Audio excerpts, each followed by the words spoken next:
It produces a gravity wave, is similar to the gravity wave that the Earth produces. The craft phase shifts the wave. In other words, it turns the wave essentially. Bob Lazar claimed he worked on alien spacecraft for the United States government. And here's the part that should bother you. No one has ever been able to prove he's lying. In 1989, this quiet, unassuming man sat in front of a camera and described in precise technical detail a secret facility, 9 extraterrestrial craft, and a propulsion system powered by an element that didn't officially exist yet. Investigators went digging. The government said nothing. His academic records had vanished. His story never changed. 35 years later, physicists, journalists, and government insiders are still arguing about him. Not because the evidence is overwhelming, but because it is just incomplete enough to make certainty impossible in either direction. So who is Bob Lazar really? And why does this debate refuse to die? The man behind the story, Robert Scott Lazar, was born in Coral Gables, Florida in 1959. By his own account, and those of people who knew him in his early years, he was the kind of person who couldn't leave a machine alone, always taking things apart, always needing to understand what made them work. As a young adult, he drifted toward New Mexico, where he would eventually become connected in some capacity to the Los Alamos National Laboratory, one of the most significant nuclear research facilities in the United States. He later settled in Nevada. By the time his story went public, Lazar was running a small scientific supply operation.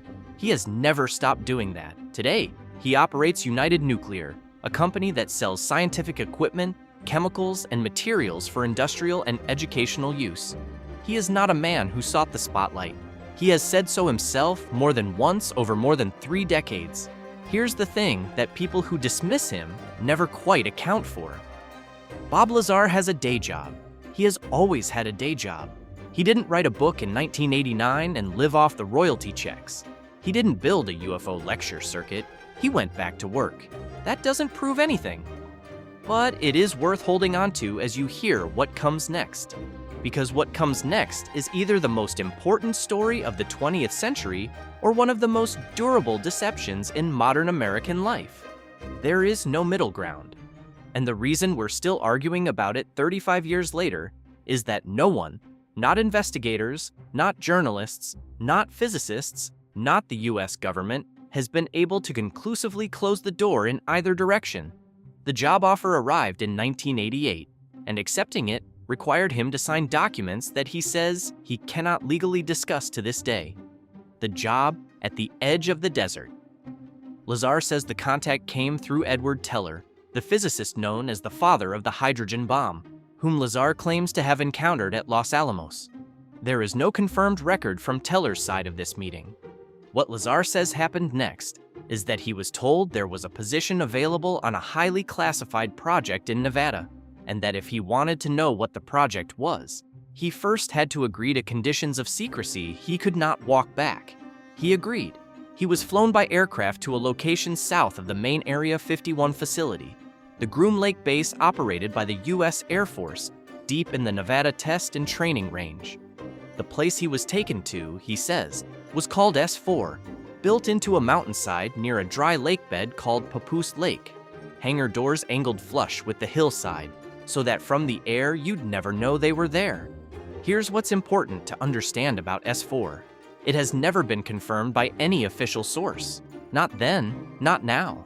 The US government eventually acknowledged that Area 51 itself existed. That took until 2013, when CIA documents were declassified. But S4 remains officially nowhere. Lazar was told his job was not to design new technology.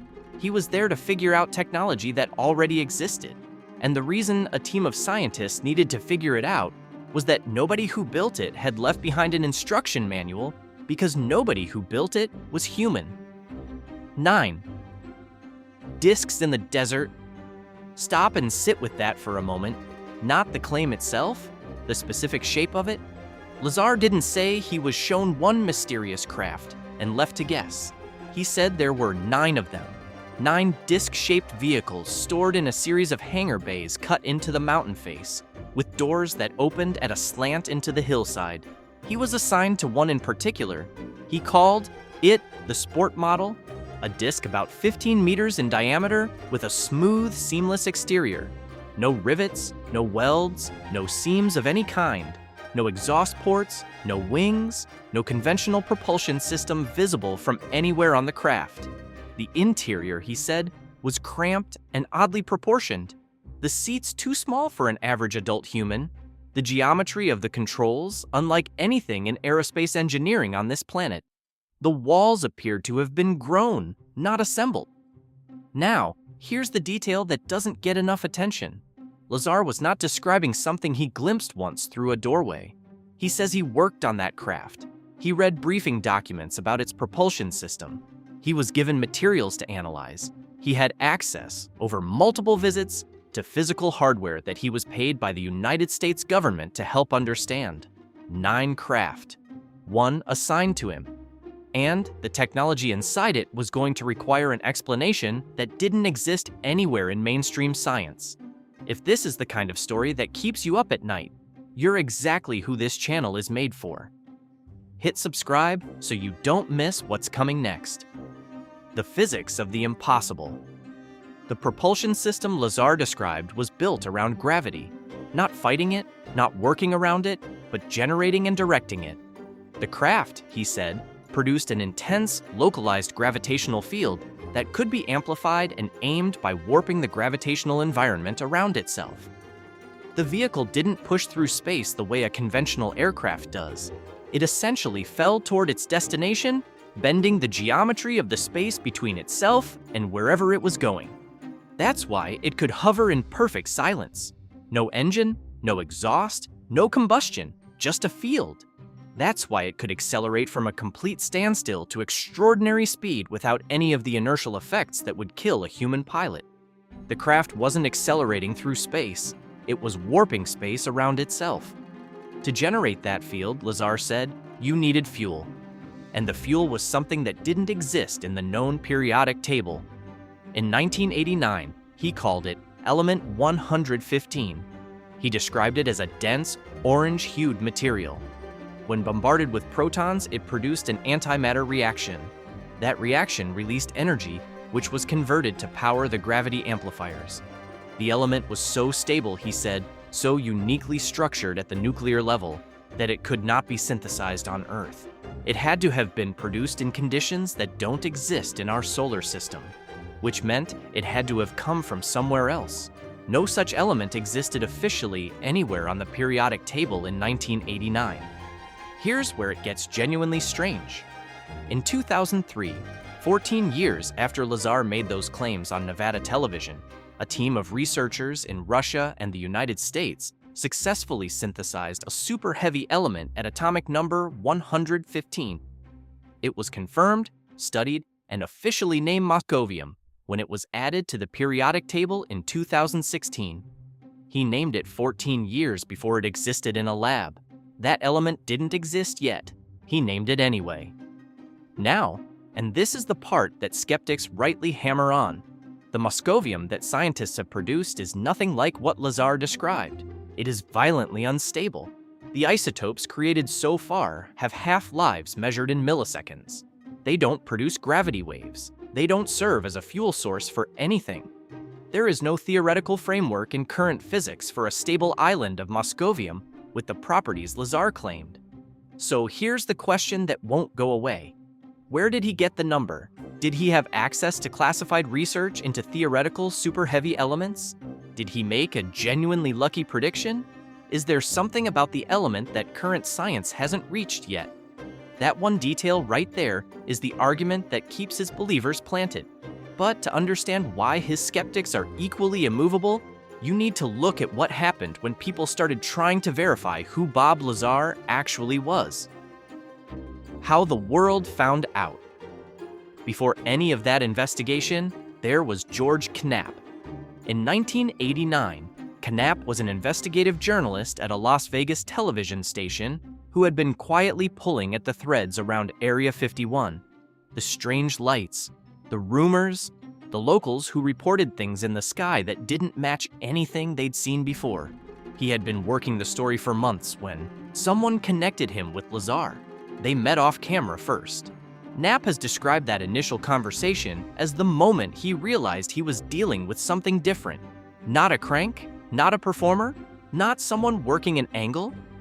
Lazar spoke with the specific technical fluency of someone who would actually touch the things he was describing. He used terminology Knapp couldn't immediately verify. He was, by every read Knapp had after years of interviewing sources, either telling the truth or running the most elaborate deception Knapp had ever encountered. Knapp made the call. He put Lazar on television. In May 1989, Lazar appeared on a local Las Vegas broadcast, silhouetted, voice altered, identified only as Dennis. He spoke about his claims without revealing his identity. The response from viewers was enough that Knapp pursued the story further. By November of the same year, Bob Lazar sat in front of the camera as himself. Face visible, name given. He told the whole story, the location, the craft, the propulsion, the element. He looked the same as he does in every interview since. Unhurried, slightly tired, like a man who has told the same true thing too many times and knows that telling it one more time probably won't change anything. The broadcast traveled far beyond Las Vegas. Through VHS copies and early internet file sharing, the footage reached audiences globally.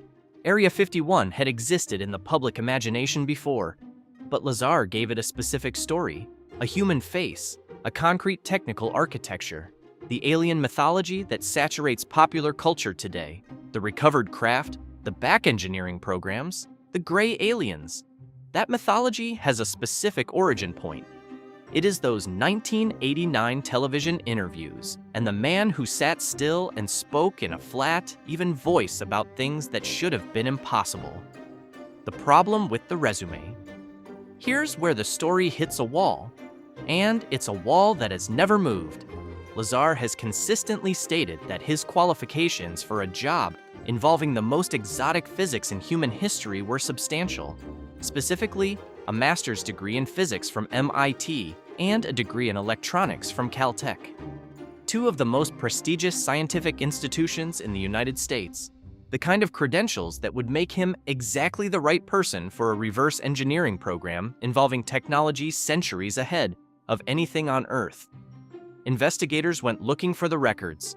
No records of Robert Lazar have been located in the student archives at MIT. No records at Caltech. No professors at either institution have come forward to confirm his attendance. No classmates from the relevant period have placed him in a lecture hall or a laboratory. Stanton Friedman was not a debunker. He was a nuclear physicist who spent decades seriously investigating UFO claims and believed in principle that government secrecy around extraterrestrial contact was entirely possible. He approached the Lazar case with genuine openness. Then he started making calls. The calls came back empty. Every one of them.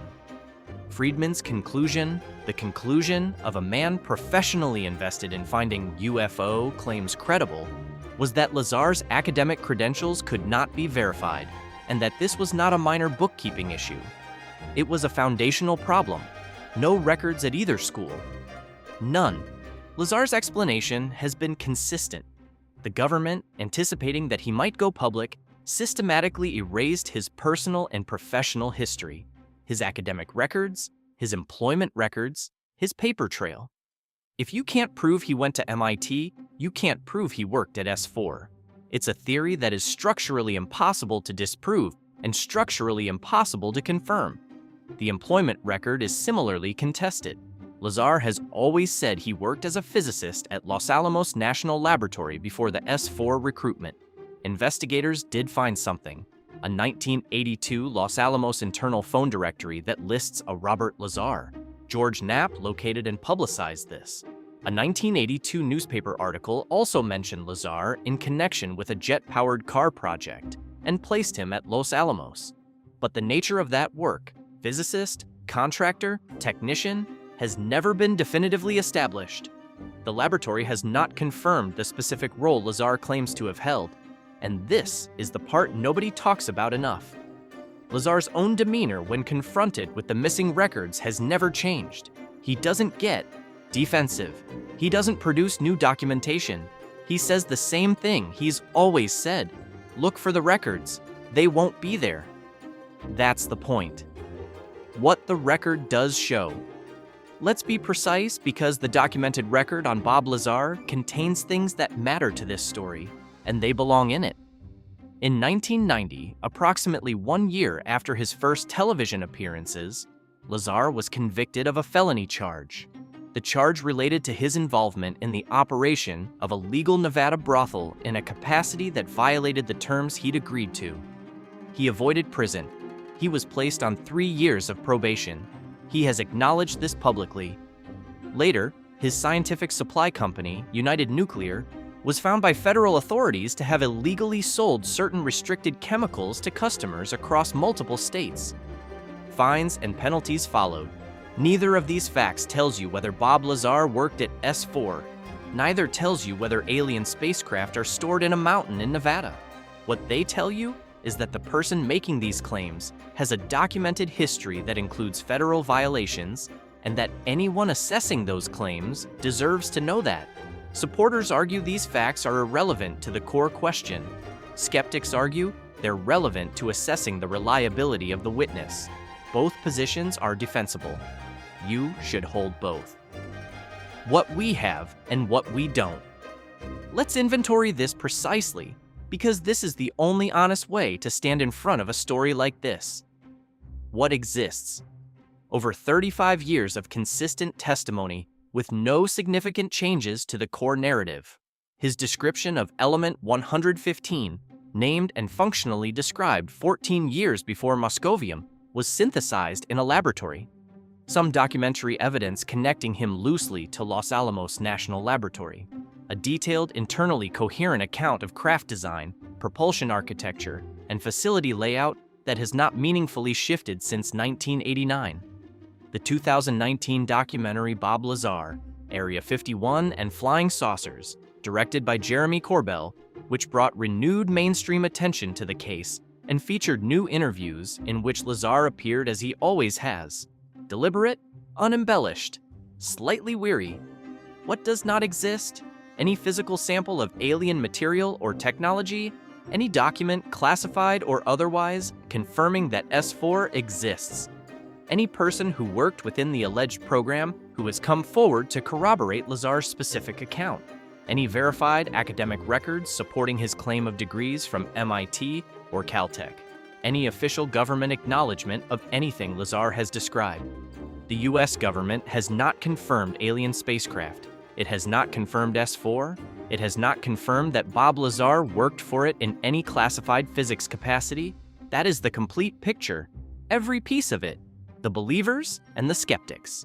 And here's where it gets genuinely strange. Because the people who believe Bob Lazar aren't all credulous.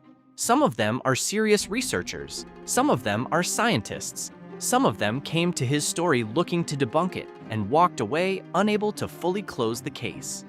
The consistency argument is real. Over 3.5 decades, in interviews across multiple formats, with multiple journalists, in a 2019 documentary, in podcast appearances, Lazar has told the same story. He has not added new dramatic details to make it more compelling. He has not escalated the claims to match the cultural appetite for bigger revelations. He has not, as far as anyone has documented, contradicted himself on the core elements. Internal consistency over that kind of time frame, under that kind of pressure, is not nothing. The element 115 argument is also real. Not because Moscovium matches his description, it doesn't, not even close, but because naming a theoretical element at a specific atomic number 14 years before its synthesis requires an explanation. Coincidence is one. Familiarity with classified theoretical physics research is another. Believers tend toward the second. Skeptics tend toward the first. And then there's the context. Area 51's existence was officially denied for decades. Classified programs, the U-2, the SR-71, the F-117 stealth fighter, were developed in that same desert with complete secrecy. And civilians who reported strange lights in the Nevada sky were sometimes told, officially, that they had seen nothing unusual. The government's capacity and willingness to deny things that are demonstrably real is not theoretical. It is documented. It is extensive. In an environment where that kind of secrecy is proven, Lazar's account feels less like science fiction and more like a possible shape of a thing that actually happened. But the skeptics have arguments that are just as hard to dismiss. The credentials are gone, not misplaced, gone, from two of the most meticulously documented universities in the world. If the government can erase records at MIT, the government can erase anything. Which means the theory of erasure can explain anything, which means it explains nothing. That's the logical trap his explanation walks into, and there is no one else. If 9 alien craft were being reverse engineered in a facility beneath a Nevada mountainside, that operation required hundreds of people: security, maintenance, engineers, administrators. In 35 years, through multiple generations of potential whistleblowers, through the rise of the internet, through the intensification of UFO disclosure culture, through congressional UAP hearings, not one person with direct knowledge of what Lazar described has stepped forward to say, "Yes, I was there, I saw it too." The silence from inside is the thing that serious skeptics keep returning to. It does not get easier to explain with time. A government that keeps secrets and admits it. Here's what both sides tend to agree on. The government keeps enormous secrets for very long times with remarkable effectiveness. The CIA denied Area 51's existence until 2013. Pilots who flew classified aircraft from Groom Lake were told to identify their workplace as a different location entirely. The U-2 spy plane flew at altitudes so far beyond publicly known aviation capability in the 1950s that civilian UFO reports were sometimes the result of watching it catch sunlight at 70,000 feet. The F-117 was operational for years before anyone outside the program knew it existed. Each revelation followed the same arc: official denial, quiet acknowledgement, eventual declassification. And each time, the disclosed technology turned out to be more advanced than the public had imagined. This doesn't validate Lazar, but it establishes the terrain. The question is not whether the US government conceals extraordinary technology programs. It clearly does. The question is whether the specific thing Lazar described is among them. The more recent developments in UAP disclosure have shifted the ground further. The Pentagon's release of UAP footage, videos authenticated by the US Navy, depicting objects with flight characteristics that defy known aerodynamic principles, and the subsequent congressional hearings on UAPs have moved this conversation from the fringe into the legislative record. Former intelligence officials have testified about programs and recovered materials in terms that were, even a decade ago, unthinkable in an official setting. None of this confirms Bob Lazar's account, not one word of it, but it confirms that the general territory he described, classified programs, objects with extraordinary capabilities, systematic government secrecy around what it knows, is not a fantasy. It is a documented feature of how this government operates. The legacy. He didn't plan. Whatever you conclude about Bob Lazar, his cultural impact is not a matter of opinion.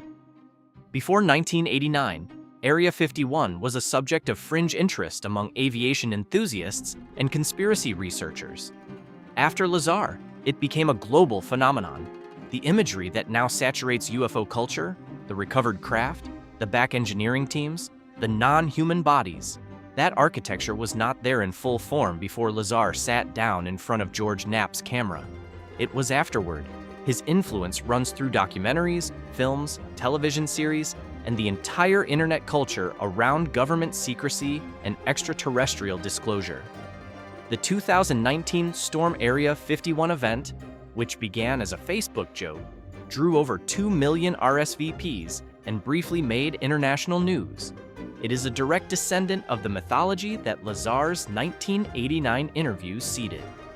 The 2019 Jeremy Corbell documentary brought his story to a streaming audience that had never encountered it and triggered another full cycle of debate. And Lazar himself watched all of it happen from Michigan, where he has continued operating United Nuclear, building jet cars, living a life that looks remarkably unbothered for a man who claims to be sitting on the Most consequential secret in human history. The story that won't go away. Bob Lazar is now in his mid-60s. He gives interviews occasionally, far less often than in the years when the story was new. He has said more than once that he would prefer to be left alone. He did not seek fame. He has expressed regret that the story became public the way it did. He has never recanted, not once, not for 35 years. His story exists in a space that traditional verification cannot reach, and that is either its fatal weakness or its most unsettling feature, depending on where you stand. You cannot prove that federal records were erased. You cannot compel testimony from inside a classified program. You cannot subpoena documents from a facility the government will not acknowledge. The structure of what he is describing places it almost perfectly beyond the reach of any tool we normally use to establish truth. If you are inclined toward skepticism, that is the oldest trick in the book. Make a claim that cannot be disproven, and call the impossibility of disproof your evidence. If you are inclined to believe that governments suppress things that would change everything, then the impossibility of proof is exactly what a real whistleblower from a real black program would face. Bob Lazar is either one of the most important witnesses in modern history, or he is a man who built a story and has been living inside it for 35 years. The honest, uncomfortable, genuinely unresolved truth is that we do not know which one. The evidence does not close the case in either direction. It never has, not even close. No proof, no confirmation, just a man who looked into a camera in 1989, said something that cannot be unheard, and has not changed his story since. 35 years later, that may be the single most remarkable thing about it.